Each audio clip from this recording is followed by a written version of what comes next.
Hey everyone, this is Elenbaas from Nightlight Astrology. Happy Friday, everybody. Today we are going to take a deeper look at the archetypal significations of Venus in the sign of Virgo. And in order to do this, I am going to rerun an episode from my Planets in Profile series on Venus and Virgo. I like to do this once in a while, as you all know, when we have planets changing signs. Venus in her fall in Virgo has there's a lot of misconceptions that surround this placement for Venus. And so I thought it would be a nice one to rerun one of these planets in profile episodes on. We also have Venus heavily involved in the Mercury retrograde as she's debilitated, and her host Mercury is turning retrograde. So felt to me like a good one to reboot.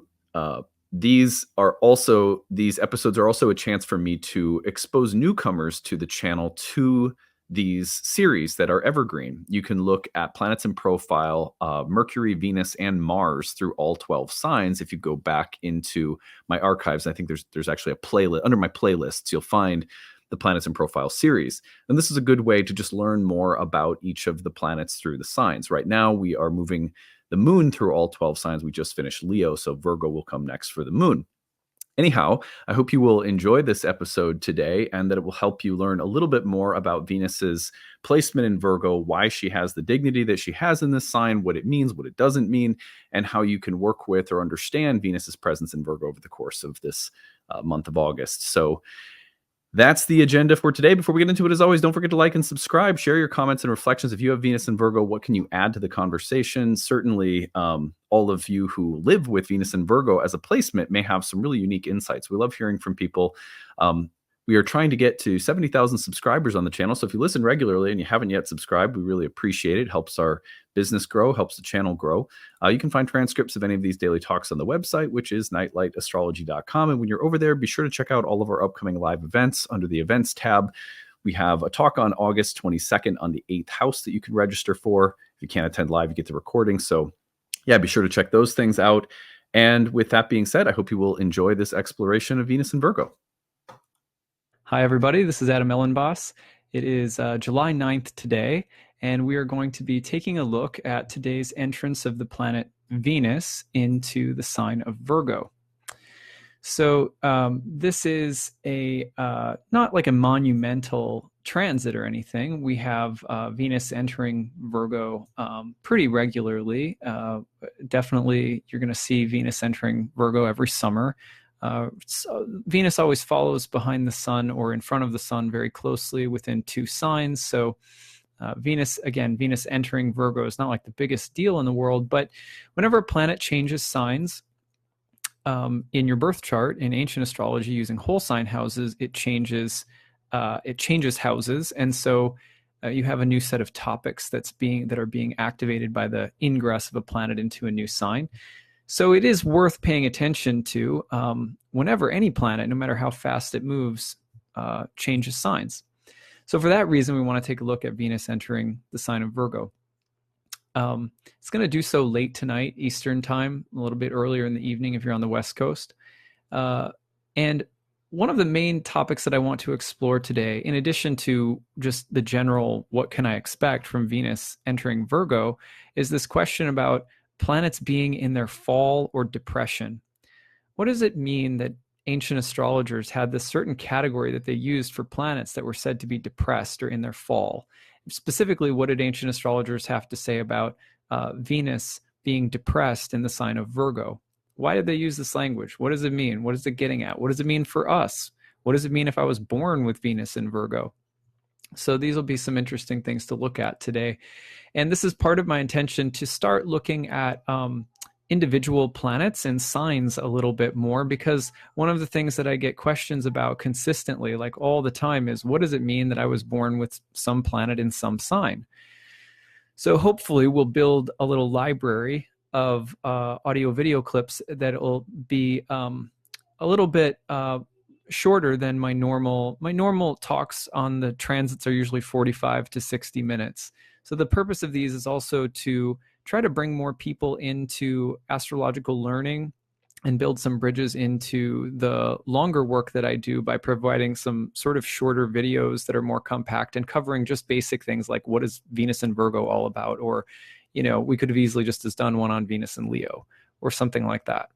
So that everyone has an awareness of what you're getting into here, that's our focus for today.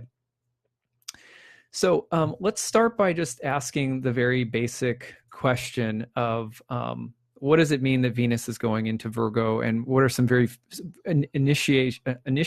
initial things that we can say about this placement? First of all, Venus entering Virgo means that Venus is moving into a Mercury-ruled sign. It's not just a Mercury-ruled sign, it's the sign of Mercury's domicile and exaltation. So this is a place that Mercury is very, very strong in. It's an earth sign. It's a feminine earth sign. And it's a sign that comes in the solar year, comes at the end of the summer, very last sign of summer. So you know that when Venus is entering Virgo, very recently, it was the end of summer, or it is moving toward the end of summer. We're only in Cancer season right now. Venus is therefore very far out ahead of the sun in zodiacal order, which means that Venus is going to turn retrograde. And so Venus will be turning retrograde in October when it enters the sign of Scorpio. So anyway, all of that is just some sort of the basic details that you need to know. And the way that we read any planet in any sign, and the way that you understand it in your birth chart, is by first breaking down the basics. So what does it mean that Venus is entering a Mercury-ruled sign? We'll start there. First of all, it means that Venus is going to start expressing herself. I'm going to use her in just a generic way because it's easy. The goddess. Venus is going to start expressing herself. And by her, we obviously are, the feminine is both in men and women. So we're kind of assuming that for starters. But Venus will start expressing herself through the lens of Mercury, which means that Venus will start behaving in a more mercurial fashion. What is Mercury and what is Venus? That's what we have to discover now. Well, Venus's basic MO is things like she represents topics like friendship and harmony and beauty and aesthetics and grace and sensuality and desire, even lust. She represents the goddess in all her many forms. She represents, in a basic way, on a sort of energetic level, she represents bringing together things that are somewhat unlike into a harmony with one another. So those are the things that she sort of represents in general. What does Mercury represent? In a very basic sense, Mercury is more like the interpreting mind or the translating mind. Cognition, speech, perception, communication. Mercury is related to the rational and the analytical, the deconstructive, that which takes things apart, that which debates, contests, that which is skeptical. And so Mercury is also associated with the archetype of the messenger in all of its many forms, as well as in some ways the trickster or the psychopomp or the one who astrology was initially itself thought to be a hermetic art. It was given, its mythical founder was Hermes Trismegistus. And so we have Hermes and Mercury as a great sort of symbolic ruler of astrology itself, astrology being something that's always about analyzing, interpreting, and synthesizing information and then communicating it to people. So I was recently on the Astrology podcast with Chris Brennan and another colleague of mine and Joe Gleason, and we were talking about horoscopes. And I was talking about writing daily horoscopes, doing these videos. And one of the things that I said was that astrologers look at a transit, for example, Venus in Virgo, and we look at the fact that this planet is going to enter this sign or make some kind of aspect to another planet. And then what we start doing is we start circumambulating the transit while chanting adjectives. It was a kind of random statement that I made. And I thought after I said it, Joe was like, wow, that was a cool statement. I was like, yeah, actually that really works. I don't know where that came from, but that really fits with what we do. So you can think of Mercury also as in astrology, and what I do or what you do or what you take interest in about astrology. We take interest in a transit and then we circumambulate it and chant adjectives until we get closer to the core of what something means that's ultimately somewhat intangible, but that we try to put words around. Mercury is like that as well. Okay, so we have Venus about to enter Mercury's sign, and then that means that she's hanging out in the house of Mercury. Now, this word rulership, sometimes you may have heard the word rulership being used. It really wasn't a word that came into the tradition of astrology until much later. The original conceptualization of a planet like ruling a sign was more like it was the steward of a sign. And there was an implied sense of stewardship in every sign of the zodiac, because the planets are like constantly traveling through each other's houses. They're constantly moving through the circle of the zodiac, which means Virgo may be the domicile or the home of Mercury, but Mercury is also the steward of Virgo, acting as the host for the planets, the wayfaring pilgrim planets that keep moving through its house. So if you think about our houses, when you think about your house, do you think to yourself, yeah, I rule this house? You know, do you walk around like, I rule this place? I mean, maybe some people have that attitude, right? But not many of us. Most of us think of the place that we live in as our home. We love our home. We feel safe in our home. It's familiar to us. We occupy our home, and we host whoever comes through our home. In India, of course, one of the long-standing traditions in India for sadhus, sannyasis, renunciate, wandering monks and ministers is to be hosted by people and to be fed by people in one village and place after another. This is actually really old from all over the world. And that's closer to the kind of mentality that people had during the Hellenistic dawn of astrology, when you're thinking about planets having a home, but also constantly being the host to other planets that come through their home. So when Venus enters Virgo, it would be a bit like you coming into, let's say, my house. If you come into my house, you're going to be surrounded by a lot, like a 2.5-year-old vibe and a lot of spiritual paraphernalia, right? Like, because my wife and I own a yoga studio. I'm an astrologer. So our house is, sort of like there's a lot of spiritual stuff. So, and then there's a 2.5-year-old. So you would get, if you stayed here for a while, you would start naturally expressing yourself, acting and behaving through the lens of a 2.5-year-old and through spiritual, paraphernalia, maybe some astrology books or something. So, or some herbalism books that my wife has. Okay. So same idea applies to whenever a planet is entering another planet's sign. Because it's entering Virgo, it doesn't mean that suddenly it's entering a domain of fussiness and criticalness and pickiness, right? Well, some of the ways that modern astrology have taught us to emphasize the psychological meanings of signs has encouraged within us a way of thinking about the signs that doesn't fully acknowledge where and how some of those stereotypes are generated, where they come from, how are they generated. Virgo is not inherently a sign that's about fussiness. It's a sign that's inherently mercurial and earthy. And so when you bring Mercury and the element of earth together, one of the ways in which they might behave will be fussy or critical, among many, many other things. So, but it's important to recognize that the symbolism of Virgo is not just coming from some random place. It's not that like, well, it's related to the harvest maiden, this constellation, and harvest maidens are like generically they're all fussy and critical. No. There are astronomical reasons based on the time of year that give us some of the sort of stereotypes that we would mention about Virgo psychologically. There are also reasons that are more accurately related to the rulership of Mercury and the element of Earth and so forth. So at any rate, that's just an aside, because you need to understand that when a planet goes into a house, it starts behaving in a way that it starts acting like itself. So Venus is going to be like Venus, but she's going to be expressing herself through the lens of through the lens of Mercury, excuse me. And so what does that Venus look like? Well, she's being hosted. She's in the home being hosted by Mercury.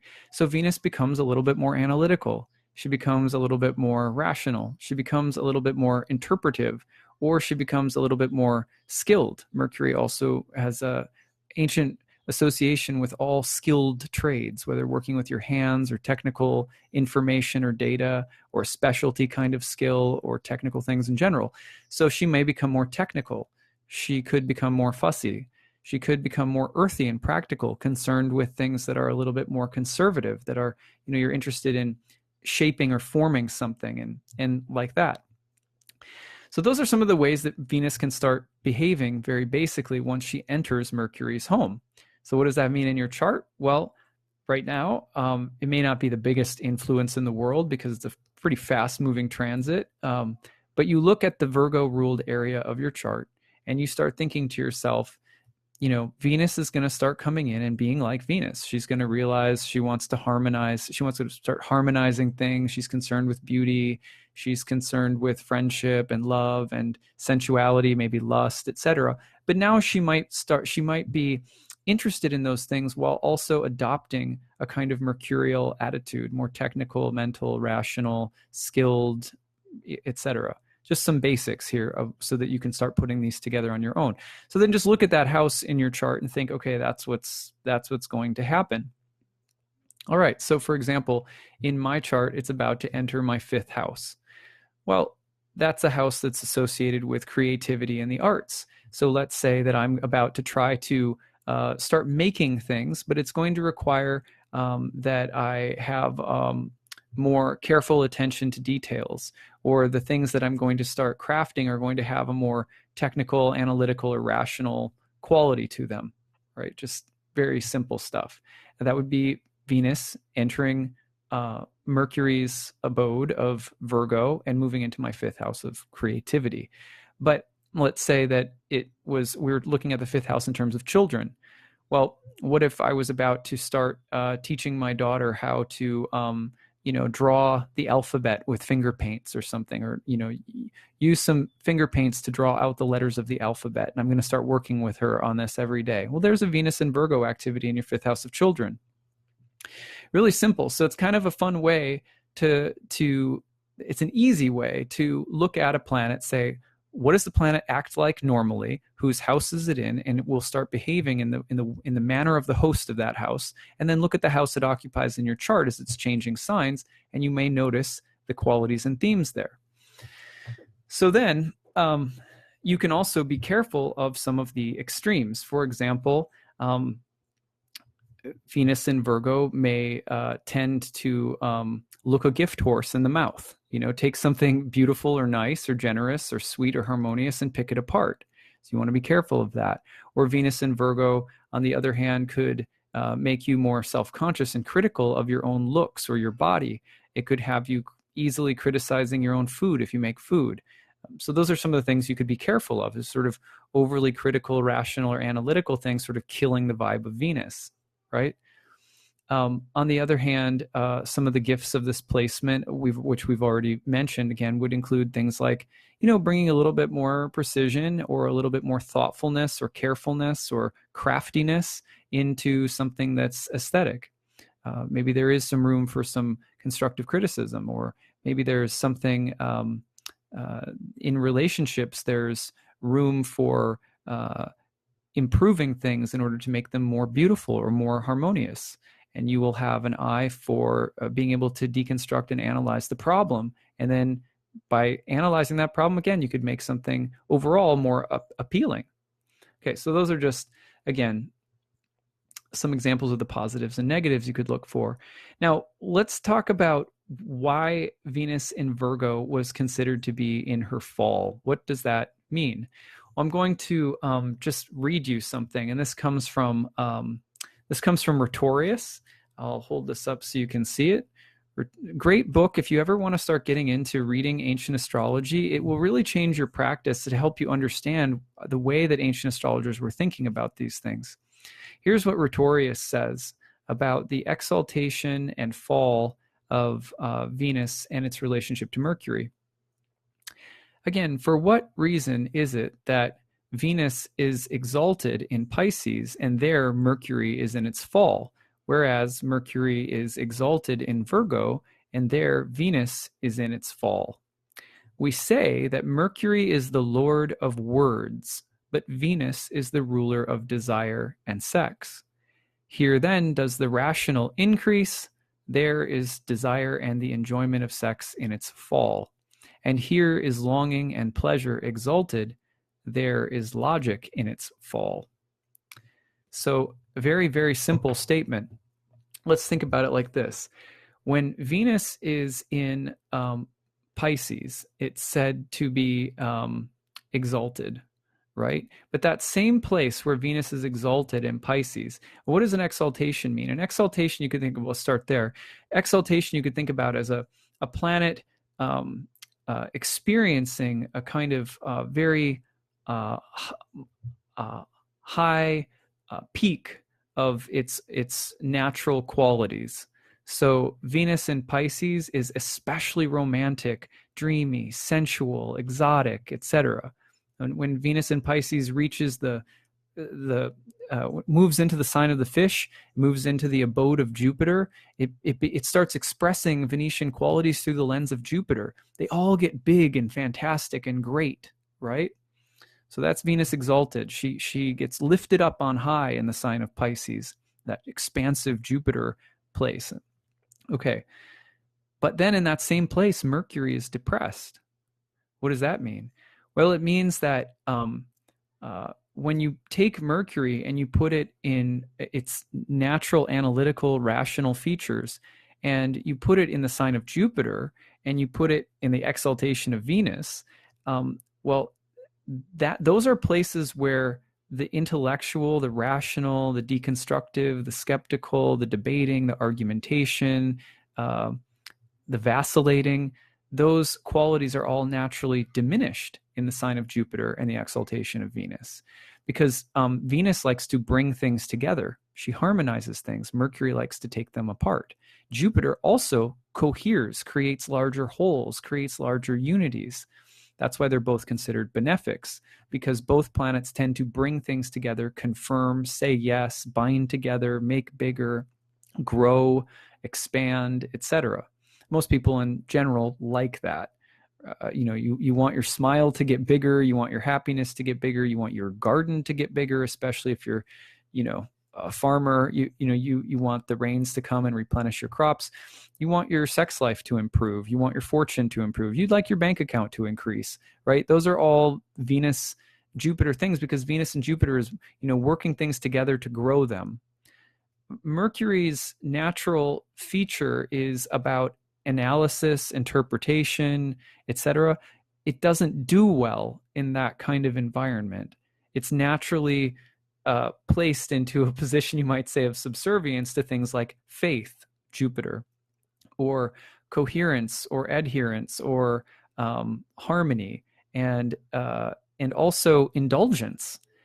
Here's the thing about Mercury: it doesn't do well in that sign either. Is that Mercury is the one who says, "Should I really be doing this?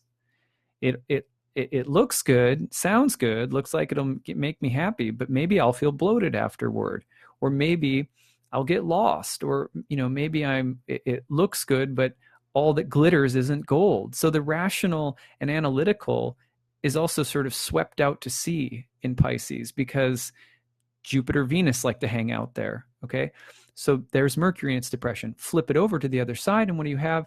You have Venus in Mercury's sign, and that's why we say she's depressed, because now Venus has to hang out in the opposite environment that she likes. That's why Rhetorius says, very basically, Mercury is the lord of words, Venus is ruler of desire and sex, where the rational and logical are exalted in Virgo, Mercury's exaltation in Virgo and its rulership. In that place, Venus is depressed, because she doesn't do well in an environment that is predominantly analytical, that's predominantly mental, etc. So Venus is in her fall in Virgo because the tension between her natural qualities and the environment of Mercury is really intense. So let's say, for example, Venus is going over to hang out at a mathematician's house, and the mathematician's house is just total chaos. There's no aesthetic harmony. There's no clean space. You've got papers and books and chalkboards filled with equations everywhere, and the mathematician is like the stereotypical image of like a crazy scientist or something, just unkempt, but like just like bubbling out of the brain. Venus takes one look and is like, "Oh, you're killing me. You're not going to be fun to go to bed with, probably." your house is a mess, it smells like cat pee, whatever. Like Venus is not going to like love that environment.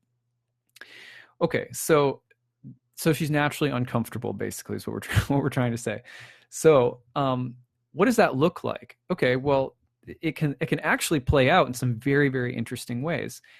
Let's talk about some people. First of all, like just Venus and Virgo individuals that have like can put the two together in an interesting way.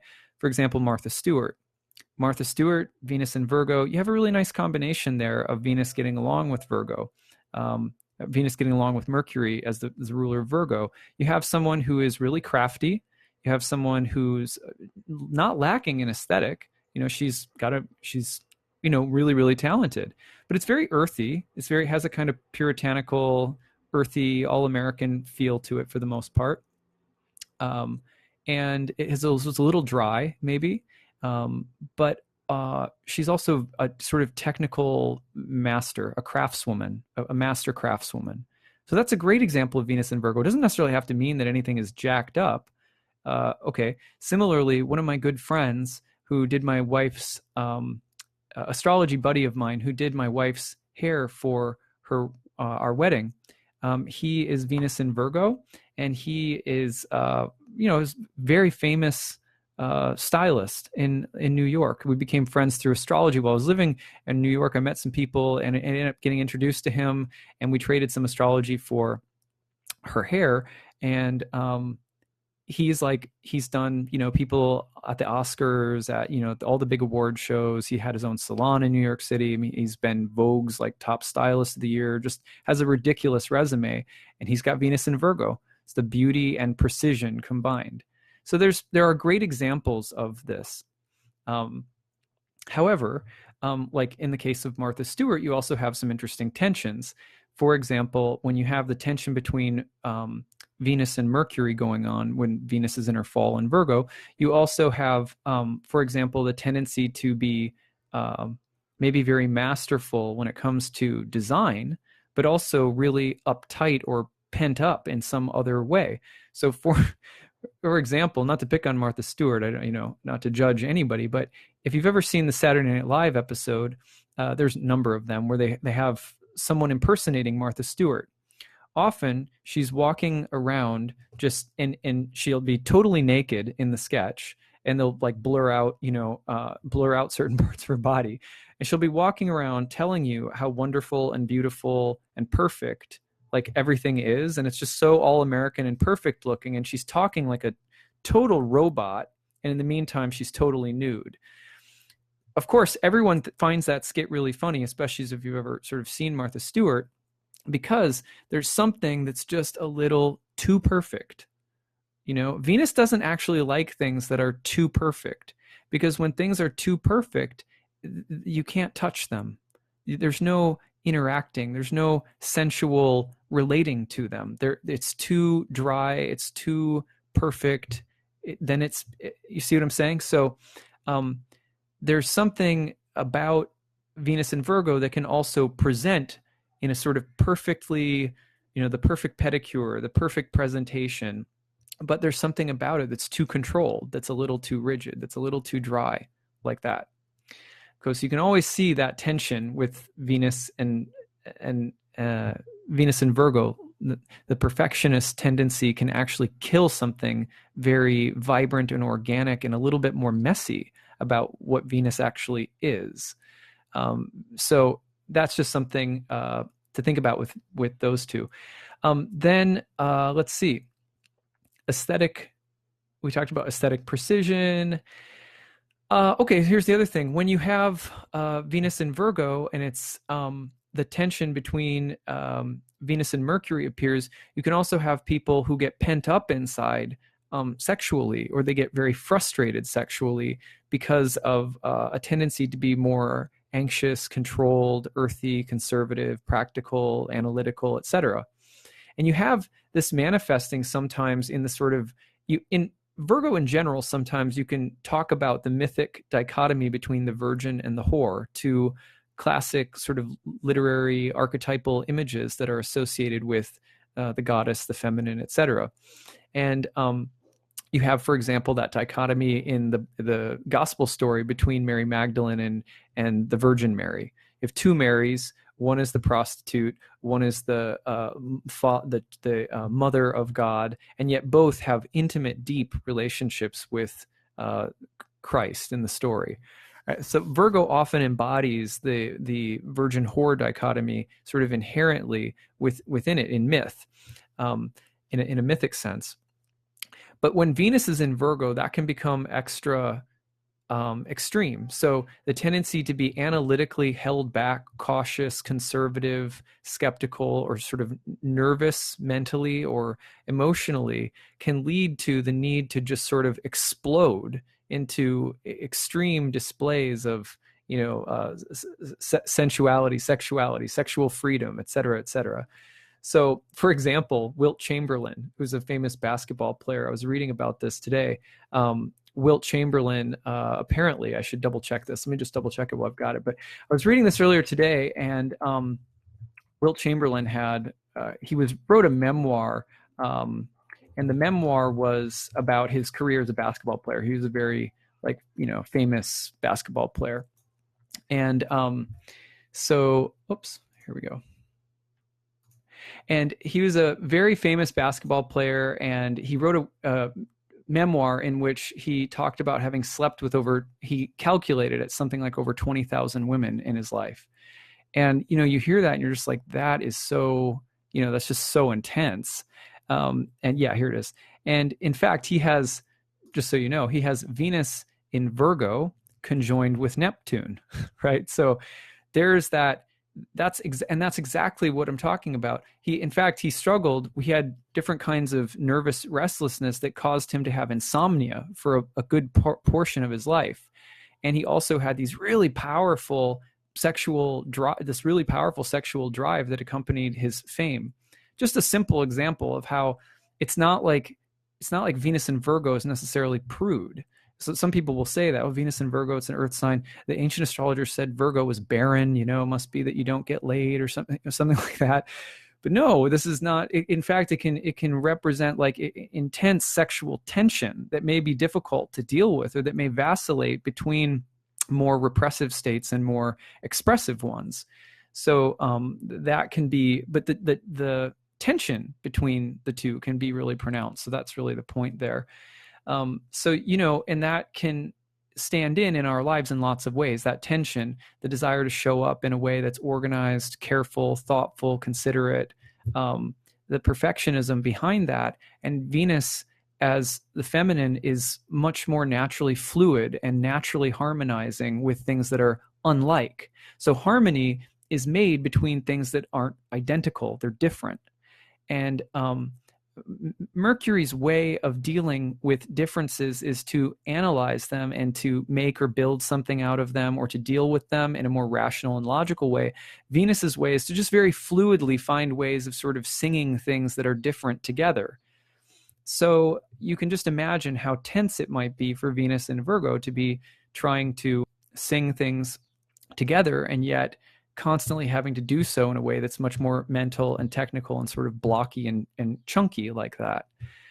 Now, to be fair, again, this can express itself in terms of like people that have Venus in Virgos who are really, really talented artists. Like John Lennon had Venus in Virgo.